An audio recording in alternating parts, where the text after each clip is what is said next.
Moikka! Mä oon kuraattori Suvi Sillanpää ja työskentelen tosiaan tuolla koulumaailmassa. Ja tänään mun olisi tarkoitus jutella vähän semmoisen noin viidesluokkalaisen murrosikäisen esimurkun. Vähän riippuen sitten, kaikki on niin yksilöllisiä, että missä vaiheessa ollaan, mutta vähän niiden teemojen kanssa tänään, erityisesti nyt hyvinvointiteemalla. Silloinhan murrosikäisellä niin lähtee muutoksia paljon, tapahtuu aivoissa ja kehossa ja muun muassa reaktioista erilaisista, miten lähdetään reagoimaan asioihin.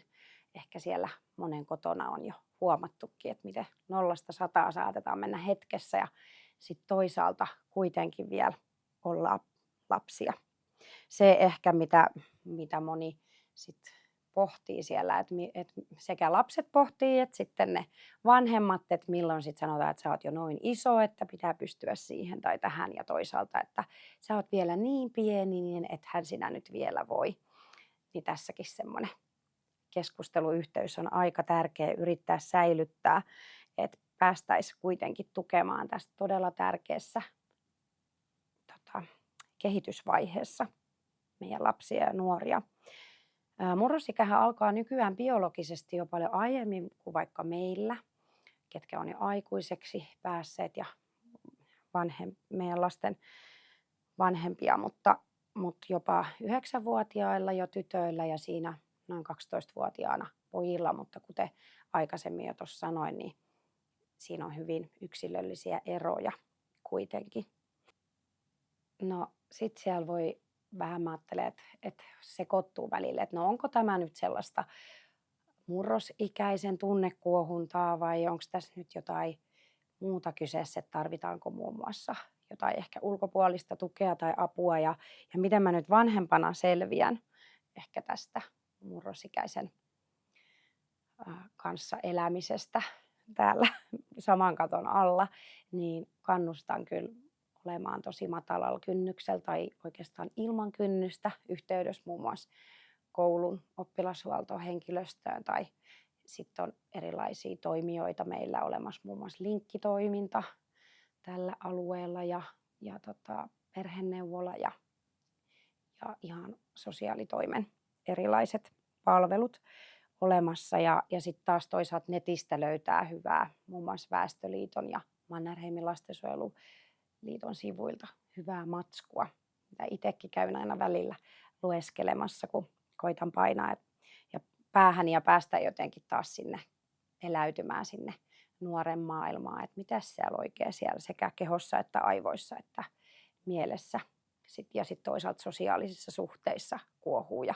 tapahtuu. Ja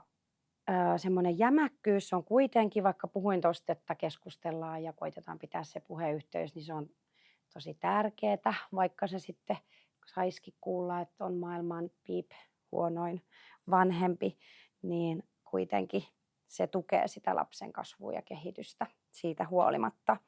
Ja koulunkäynti on sellainen, että jos puhutaan vaikka poissaoloista, niin saattaa ruveta tässä kohtaa jollain ole, että ei mun tarvitse tehdä läksyjä tai semmoinen motivaatio saattaa jollain laskea, niin, tai että semmoinen koulun kiinnittymisestä puhutaan, niin siinä koti on tosi tärkeässä roolissa. Että puhutaan myönteisesti siitä koulusta ja koulun aikuisista ja oppimisesta. Ja sillä lailla yritetään pysyä sellaisina, tai ei edes yritetä, vaan pysytään auktoriteetteina kuitenkin, vaikka niitä meillä paljon haastetaan siinä vaiheessa. No, jos miettii, että kuitenkin, jos on vaikka kuuntelee jotain Jari Sinkkosen luentoja tai muita tällaisia, ketä nyt mediassakin paljon esiintyy, niin kuitenkin hyvin paljon se maailma on sitä samaa,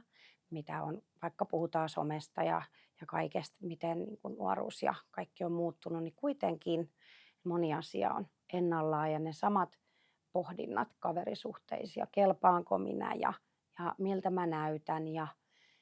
itsetuntoon liittyvät kysymykset, kehon muutokset aiheuttaa erilaisia ajatuksia sitten. Ruokasuhde saattaa olla sellainen, mitä haastetaan, että meidän on tärkeää aikuisena semmoisen terveellisen ruokasuhteen niin kuin ylläpitämistä vaalia ja sitten toisaalta myös sitten ei pidetä semmoista omaa laihdutuspuhetta tai itse kritiikkiä koko ajan omasta tekemisestä tai ulkonäöstä, muun muassa valokuvista, mitä itsestä on otettu tai vaatteita sovittaessa ja tällaisista. Lapsi imee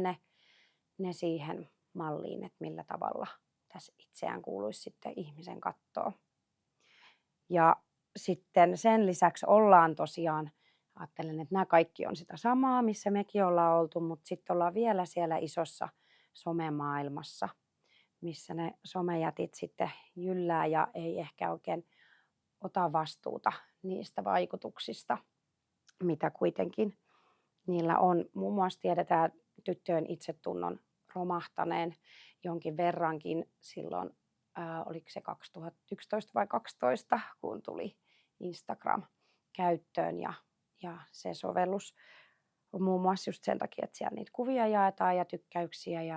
ja vertaillaan ja se on kyllä jatkunut se trendi siitä, että kuinka paljon se erityisesti tyttöjen itsetuntoon on lähtenyt vaikuttamaan.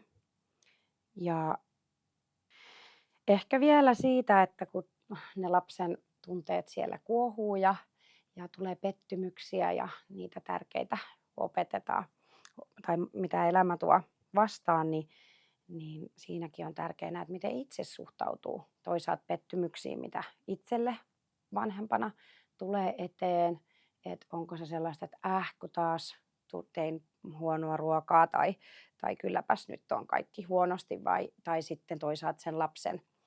jos hän on tuottanut omasta mielestä pettymyksen, niin miten siihen reagoi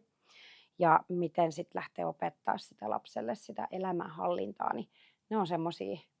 tärkeitä teemoja, minkä eteen varmasti viimeistään tässä kohtaa siinä vanhemmuuden matkalla sit aika vahvasti päästään. Ja ehkä siitä, kun moni voi huomata, että no nyt ne on siellä, ne on kavereitten kanssa enempi ja ehkä omassa huoneessaan ja näin, että saa ehkä vihdoin vanhempikin semmoista omaa aikaa, mitä on ehkä siinä pikkulapsiarjen jälkeen jäänyt kaipaamaankin ja sillä lailla, että no jes, että vihdoin on sellaista, niin toisaalta se, että muistetaan, että kyllä se lapsi kuitenkin tarvitsee sitä vanhemman läsnäoloa ja kuuntelua tosi paljon. Ja vaikka mullekin kuraattoritapaamisilla lapset sanoo, että no kyllä mä haluaisin kertoa ja kyllä mä haluaisin jutella, mutta sitten me ruvetaan hirveän helposti neuvomaan tai sitten lähdetään niinku ratkomaan sitä ongelmaa heti. Että jos me halutaan pitää niihin meidän lapsia ja nuoria sitä keskusteluyhteyttä, niin se olisi aika tärkeää, että ihan ekana vaan kuunnellaan ja ei kiirehditä niihin ratkaisuihin. Mä usein itse yritän pohtia vaikka, että jos tulisi töistä ja kertoisi, että on ollut tosi rankka työpäivä ja ärsytti se tai tämä ja sitten vaikka puoliso olisi siellä, että no miksi et sä sitten sanonut esimiehelle heti ja no nyt lähdet sitten kyllä tekemään sille asialle jotain ja ehkä olisikin kaivannut kainaloa tai jotain muuta, niin ehkä semmoisia on hyvä sitten aina miettiä omiakin esimerkkejä, että mistä saa jotenkin kiinni siitä lapsen ja nuoren maailmasta, mikä on sitten vielä kuitenkin herkästi semmoinen mustavalkoisempi ja lähdetään tulkitsemaan hyvin nopeasti, että nyt ei kiinnosta ja nyt se vaan puhuu omia juttuja ja se luulee tietävänsä, vaikka eihän ne aikuiset tajuu, mitä me käydään jotenkin läpi, niin sitä kautta se on kuitenkin helpompaa, kun me ensin vaan pysähdytään eikä kiirehditä siitä tilanteesta muualle, vaikka kuinka vaikeat se olisi, jos siinä vanhempana haluaisi tietenkin heti lähteä auttamaan. Mutta se on auttamista, että me pysähdytään ja ollaan läsnä. Auttamista parhaimmillaan ja jos tuntuu, että se ei riitä ja nyt tosiaan tarvii enemmän apua ja tukea, niin se voi olla vaikka hetkittäinen apu, mitä tarvii tai pidempiaikainen tai jotain muuta, niin siihen rohkaisen ja kannustan, että tosiaan sekä itselleen että sitten lapselle lähtee sitten mieluummin siinä vaiheessa ennen kuin ne asiat on jo päässyt tosi pitkälle, niin aina helpompi niihin puuttua sekä niin perheen näkökulmasta että sitten toisaalta sen lapsen oman. Ja vaikka on totta, että on erilaisia vaiheita eikä pidä aina pelästyä, jos nyt on joku hankalampi vaihe, niin kuitenkin kannustan siihen, että ei jää odottelemaan ja että jos on vaikeampia aikoja, että usein se kuitenkin on sellainen, että sitten ne hankaluudet voi kasaantua ja kasvaa, että se on sekä sen muun perheen että sit erityisesti sen lapsen ja nuoren elämän kannalta tosi tärkeää, että me lähdetään nopeasti puuttumaan asioihin ja antamaan semmoista oikeanlaista tukea oikea-aikaisesti. Ja tosiaan teidän vanhempien ei tarvitse tietää, mitä se nyt just tässä kohtaa on, vaan me sitäkin sitten lähdetään yhdessä miettimään sitten aina asiantuntijat ja kouluhenkilökunta ja ehkä muut toimijat ja te sitten niinä omien lasten asiantuntijoina myös ja tietenkin se lapsi ja nuori mukana siinä osallisena tärkeimpänä oikeastaan.